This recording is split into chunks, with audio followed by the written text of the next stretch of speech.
Hello বন্ধুরা, তোমরা সবাই কেমন আছো? আমি ভালো আছি, তোমরাও নিশ্চয়ই ভালো আছো।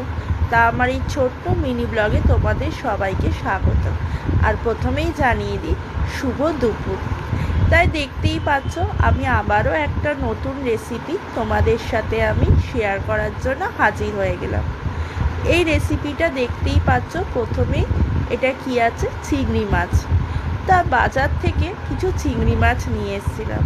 ভাবলাম যে চিংড়ি মাছ দিয়ে কিছু একটা রেসিপি বানানো যাক। সব সময় তো আমরা আলু পটল দিয়ে চিংড়ি, ফুলকপি আলু চিংড়ি দিয়ে অনেক রকমই তরকারি আমরা খেয়ে থাকি। আর চিংড়ি মাছ যাতেই দেবে তাতেই তরকারি অনেক বেশি সুস্বাদু খেতে লাগে।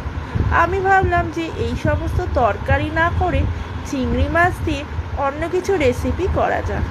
ভাবলাম চলো কোপ্তাকারি বানানো যাক। অনেকে চিংড়ি মাছের কোপ্তাকারি করার জন্য অনেক সময় চিংড়ি মাছটাকে পেস্ট করে নেয়। আমি চিংড়ি মাছটাকে পেস্ট করিনি। আমি সদ্য আস্ত গোটা গোটা চিংড়ি মাছ রেখেছিলাম। তার মধ্যে দেখতে পাচ্ছ চিংড়ি মাছটা খুব ছোটই ছিল। আর এই রকম চিংড়ি বেশিরভাগ তরকারিতেই খায়। তা আমি আর আলাদা করে আর এই চিংড়ি মাছটাকে আমি আর পেস্ট করিনি। আমি এমনি গোটা গোটা রেখেছি, যাতে মুখে পড়লে খুব ভালো লাগে খেতে। চিংড়ি মাছটা মুখে পড়বে। আর তার সাথে দিয়ে দিয়েছিলাম বেসন আর তোমার চালের গুঁড়ি, আর একটুখানি স্বাদের মতো তোমার পেঁয়াজ কুচি, কাঁচা লঙ্কা কুচি, নুন মিষ্টি আর মশলা যা যেটা মনে করো তোমরা দেবে। আমি এখানে একটু হলুদ গুঁড়ো, কাশ্মীরি লঙ্কা গুঁড়ো, গোলমরিচ গুঁড়ো দিয়েছিলাম। তারপর চিংড়ি মাছগুলোকে একটু ভালো করে ছোট ছোট পকোড়া আকারে লাল করে ভেজে নিয়েছিলাম।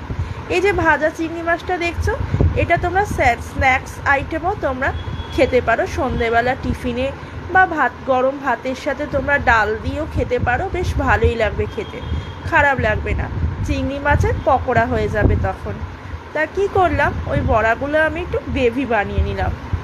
গ্রেভি বানানো খুবই ইজি, সবার বাড়িতেই এই সমস্ত জিনিসগুলো থাকে, আলাদা করে আর কিছু বললাম না।